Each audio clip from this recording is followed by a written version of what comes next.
One moment, then, appears as the essence that is stepped to one side as a universal medium or as the subsistence of independent matters.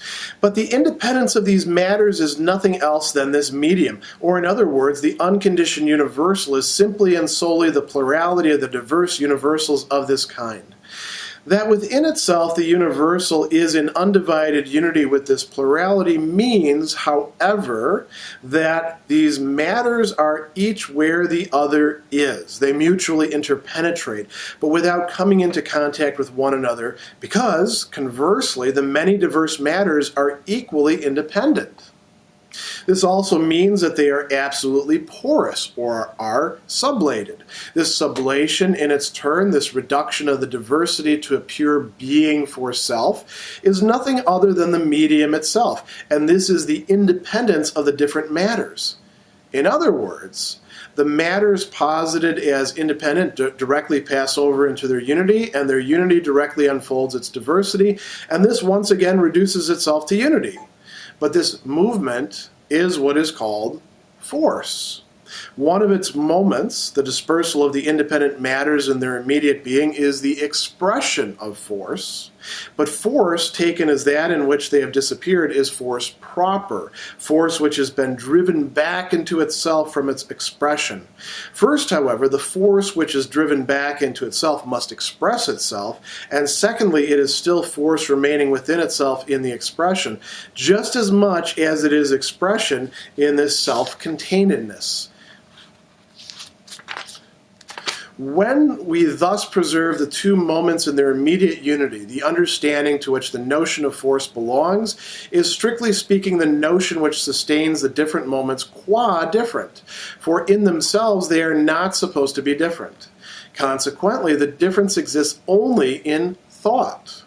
That is to say, what has been posited in the foregoing is, in the first instance, only the notion of force, not its reality.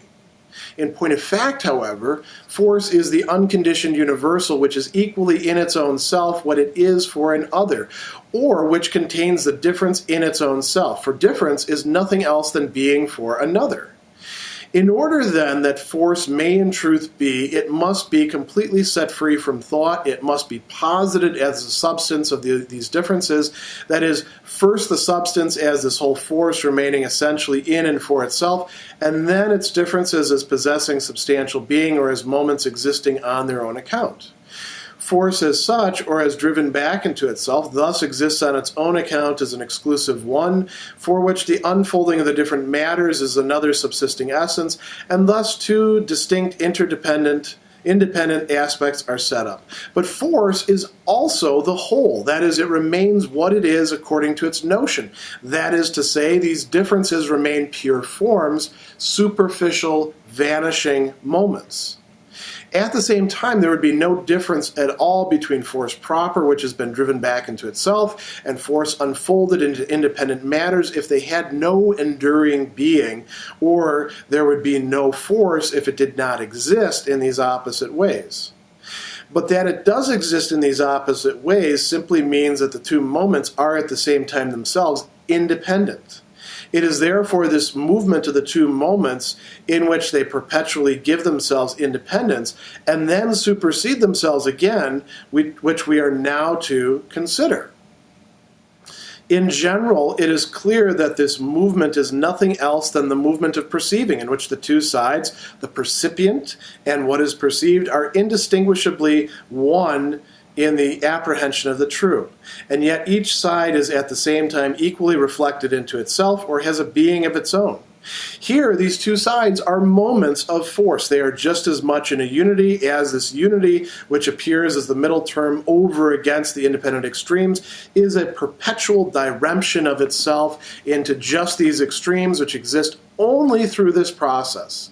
Thus, the movement which previously displayed itself as the self-destruction of the contradictory notions here has objective form and is the movement of force, the outcome of which is the unconditioned universal as something not objective or as the inner being of things.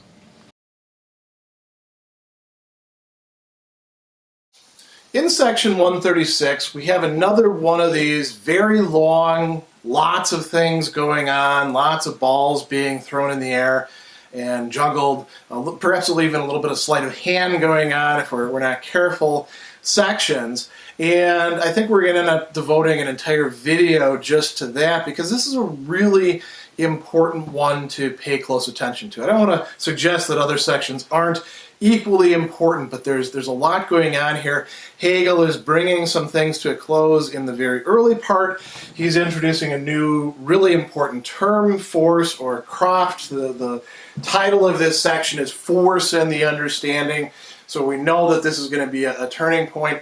And then he's getting us ready for what's going to be happening next. He's introducing some very important distinctions, some movements that are taking place, and we want to focus in on exactly what's happening here, in part because it's going to be a rocky road ahead. So one other thing to remind ourselves of before we launch into this is, what have we done in the last 4 paragraphs that began this section?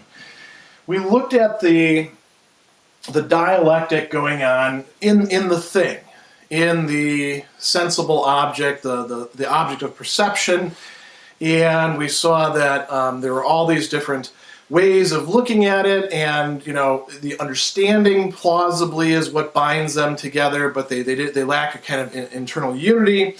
What we were looking for there is what Hegel calls the unconditioned universal, the unbedingte Allgemeinheit. And we're going to be looking for that through the rest of this section, and force is going to offer us one of the possible ways to understand this. It's not going to offer us the entire way, but that's going to play a central role within it. So as we're going through this, you want to keep that goal in mind, that we're not just trying to latch on to things for their own sake. We're trying to make sense out of the totality.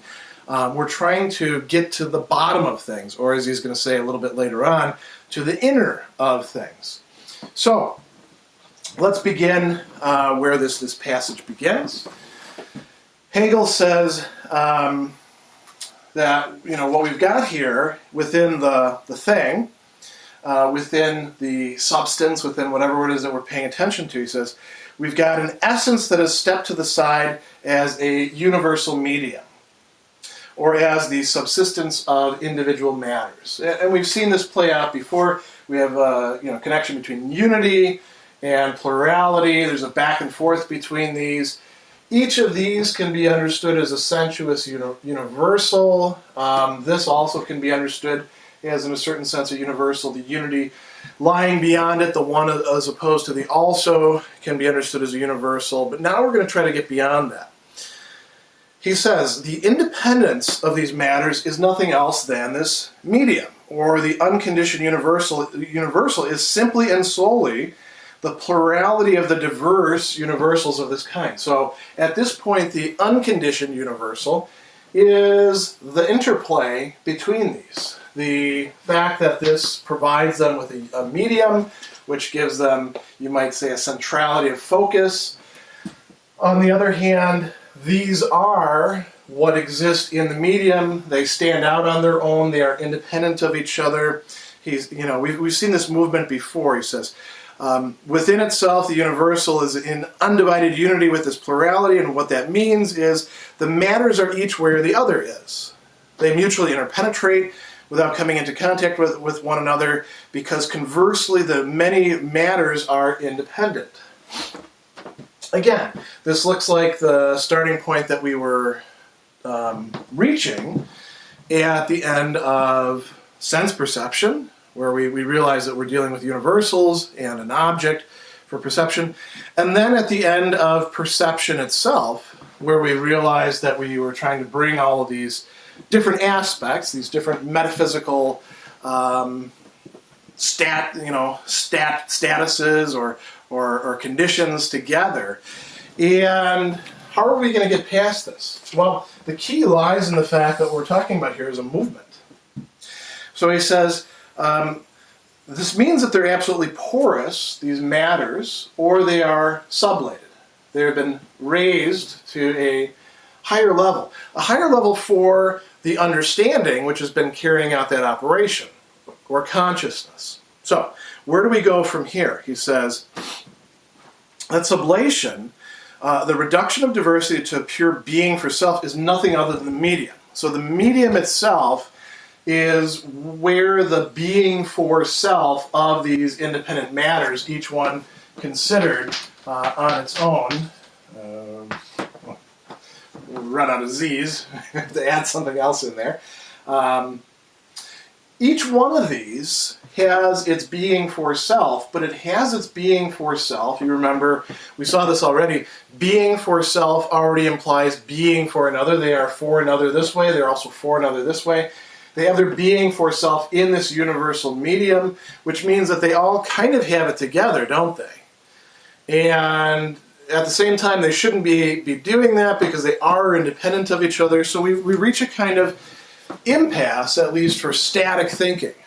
He goes on and he says, this is the independence of the different matters. In other words, the matters posited as independent, by positing them as independent, we lead them back to a unity in the universal medium. So independence brings about dependence. There's a dialectical shift that's occurring here. Something cannot be totally, radically independent without that implying some sort of dependency or some sort of inclusion in something else. Independence, you might say, is not truly independent of all sorts of other things. If we want to, do some Platonic play with that. So he goes on and he says, the unity itself directly unfolds its diversity. You notice I've got arrows going both ways here. So we've got this kind of ebb and flow happening. The matters, when we consider them, they lead us back to a unity. When we look at that unity, what is it a unity of? These independent matters. There's a back and forth constantly going on. A movement. Here's where we're going to get to force. So he says, this movement itself is what we call force. So if this movement is what force is, you might say, well, that sounds kind of strange. When I think of force, I'm not thinking of some metaphysical schema or some schema of understanding or perception along these lines. What I'm thinking of is, the force of gravity. I drop this chalk and it falls, or the force of, things pushing against each other. Or, force in societal ways, the pressure of social conformity, or the force of an idea, or the power that a speaker brings. I'm not necessarily thinking in these terms, but Hegel says, well, look, I'm not trying to give you a definition right off the bat. I'm characterizing what's going on here, and this phenomenon, as it unfolds, reveals to us the nature of force, which now we want to explore. What can we say about force? Force has, as we're going to see, two main moments to it, in this section at least, and it's going to be an interplay between these two moments. On the one hand, we have the expression of force. He says the matters posited as independent directly pass over in unity. This unfolds their diversity. That reduces to unity. This is what is called force. The dispersal of the independent matters in their immediate being is the expression of force. So we've got this plurality over here, becoming what it is that the force is actually expressing, what is putting under one heading. It's what we see. It's the phenomenon. It's what we take in. Then he says, force taken as that in which they've disappeared, here's where we get back to something else, is force proper, force per se, force as force is, or at least as we think that it is at this point in time. So he calls this force driven back from its expression. He says, the force which is driven back into itself, in turn, must express itself. So again, we have this dialectical back and forth movement here. You don't get one side without the other. Force is neither solely the force proper driven back into itself, nor solely the expression of force, because you need both sides in order to make sense out of what a force actually is. So he goes on and he says, force remaining within itself in the expression, right? So as it's expressing itself, it's carrying this forward. The force that is driven back into itself is coming out in the expression of force. That's the only place where it can, in fact, come out. And we're going to see that this has a lot of important implications. Now we got to do a little bit of erasure. What we now have here is a diagram which is going to help us understand the second part of this long paragraph. We're not going to be able to play out everything, I think, necessarily going on in the rest of this paragraph just by using this diagram, but it's going to be very helpful for quite a few of the passages. Now Hegel's going to bring in this other term that we've had before, but we want to concentrate on because this is, after all, force and the understanding. Hegel's going to say that the notion of force is something that only the understanding or consciousness, as we're going to see, is able to grasp. That the force itself is not yet its notion, or another way of putting this, the notion has not yet entirely become the notion, as we saw in some of the previous paragraphs. So he says, when we preserve the two moments, what are the two moments? Force and expression, and force proper driven back into itself. When we preserve these two moments in their immediate unity, the understanding is, strictly speaking, the notion which sustains the different moments as different. So when we're looking at different kinds of forces, you could say that what's going on here is the understanding is in fact being productive. And here it's worth talking a little bit about Kant and also about Hume. We could bring up other thinkers as well, like Leibniz or Berkeley or John Locke, but let's just stick with Kant. One of Kant's basic insights that he was producing in part to try to respond to Hume had argued that, look, when it comes down to it, the regularities that we observe, and call cause and effect, upon which a lot of our reasoning is based, aren't really there. We have no reason to extrapolate from however many experiences we have of what it is that we perceive, what we see being expressed, to there being some sort of something behind the scenes that's not there in any one of the given experiences. And Kant is going to say, Hume's right in a sense. You can't actually visually or orally or in some other sense way see or hear or whatever cause and effect. But what you can do is do more than just infer it.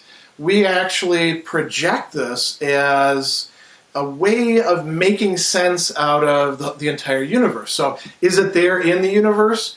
Well, it is there in a sense because we put it there, because that's one of the conditions of the possibility of having coherent experience. Now, of course, this is very, bullet point Kant, so I don't want people to get upset and say, oh, well, he didn't say exactly that, because we're not worried so much about what Kant is saying, but about what Hegel is doing with this idea. Hegel thinks that the understanding is both grasping the unity of force as force in itself and force in its expression, because there is a unity there. That is a metaphysical unity. But it's also noting the difference between these. And the understanding is doing something, I don't want to say unique, but the understanding is doing something new by contributing that. He says, the difference exists only in thought, the difference between these two. So that, he says, that is to say, what has been posited in the foregoing is in the first instance only the notion of force, not its reality. So here we have a bifurcation between reality, or what is supposed to be, and what our minds are able to grasp of it. This is something that you see modern philosophy almost obsessively worried about, and we've plumbed this in the last section about perception. Remember, perception was not only about perception, but the possibility of deception, and whose responsibility is that?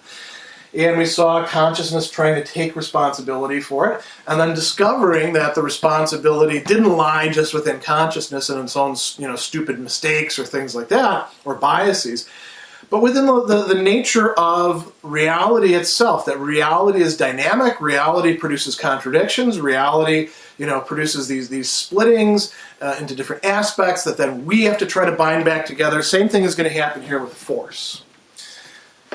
So he goes on, and he says, in point of fact, force is the unconditioned universal, which is equally in its own self what it is for another, or which contains the difference in its own self. And here he says, look, when we have difference, what is difference? Difference means being for another. This is something that we've hit on before, but I'd like to dwell on this a little bit. When we talk about two things being different from another, that means that we are having them placed into relation with each other, and their being now in some way affects or matters for the other. They are in relation to the other.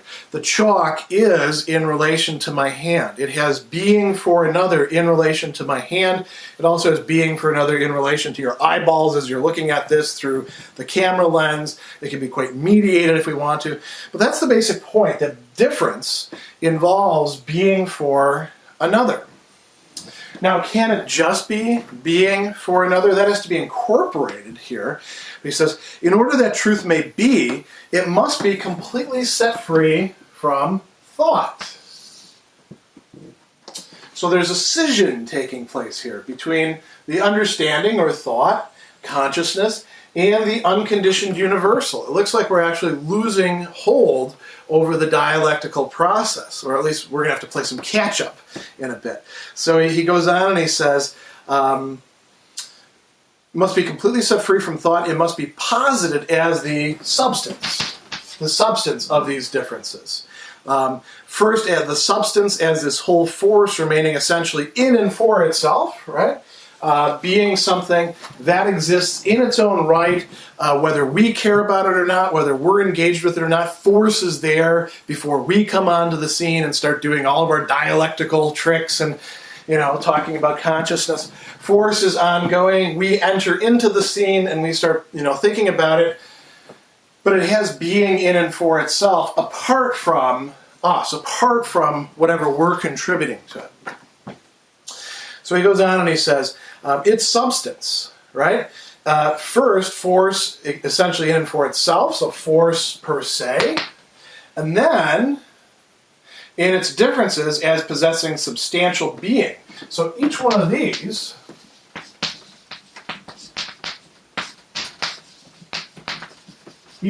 extremes also possesses substantial being. Didn't leave quite enough room here, right? Each of them is. So the force as driven back into itself, the force per se is. It has substantial being.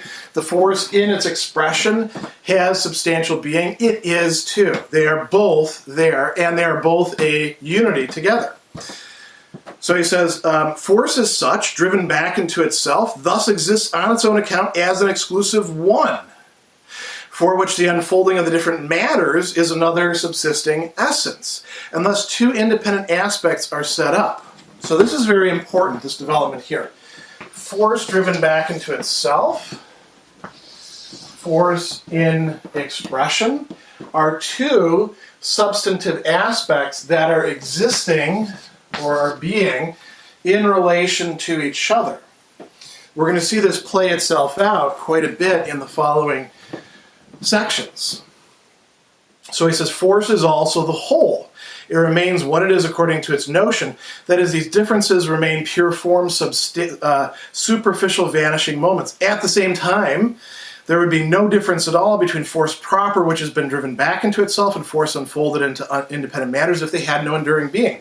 So they're undergoing this oscillation. insofar as we're looking at them in terms of force per se, each of these is a vanishing moment. We're going to see this vanishing play itself out in the subsequent paragraphs. But you can't have vanishing moments. You can't build nothing out of nothing. There has to be some substantiality there in order for there to be an interplay between these. In order for force as a whole to be something, its parts or its moments must be something as well. They have to have a kind of unity. So we're going to see this back and forth between total independence, total reality, what we want to call the unconditioned universal, and being part of a larger totality, which itself is the unconditioned universal. So he says that it does exist in these opposite ways simply means that the two moments are at the same time themselves independent. It is therefore this movement of the two moments in which they perpetually give themselves independence. That's a really key point right there. These two moments are giving themselves and giving each other independence. And then they supersede themselves again, which we are now to consider. So he's going to go on and say, it's clear that this movement is nothing else than the movement of perceiving, in which the two sides, the percipient and what is perceived, are indistinguishably one in the apprehension of the true. I'm not actually going to erase anything here because we're not going to try to locate anything here. What are we talking about? What is going on in perception? What has been leading us to try to get to this unconditioned universal is our drive for the true, for truth. Truth, you might say, with a capital T. I know it's capitalized in this, and it's capitalized, of course, in German just because of the conventions of grammar.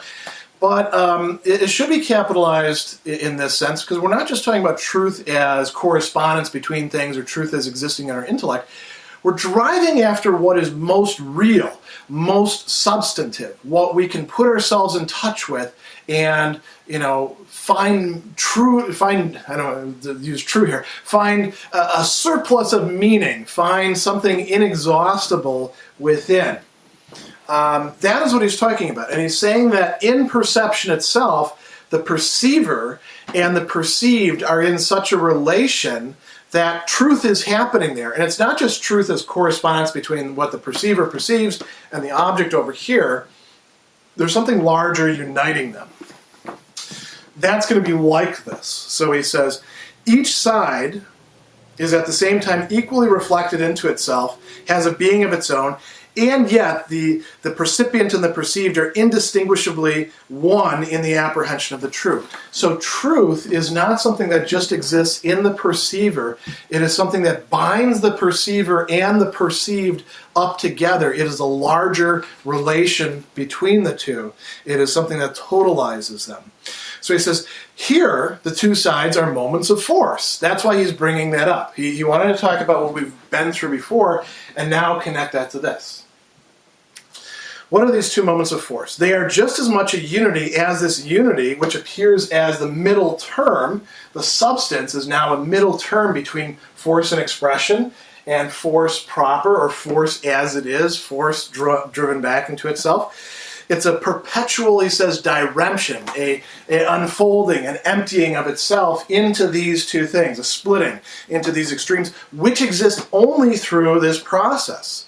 Thus, the movement which previously displayed itself as the self-destruction of contradictory notions, he says, here has objective form and is the movement of force, the outcome of which is the unconditioned universal. But not as something objective. He's not as something gegenständlich, having the shape of an object as something that stands opposed to us. Although it does stand opposed to us, doesn't it, in the understanding? Because Hegel's been saying in this passage that, look, the understanding, the thought is not the same thing as the force. We're going to see that that's going to get undone a little bit later. It says, this is going to give us the inner being of things.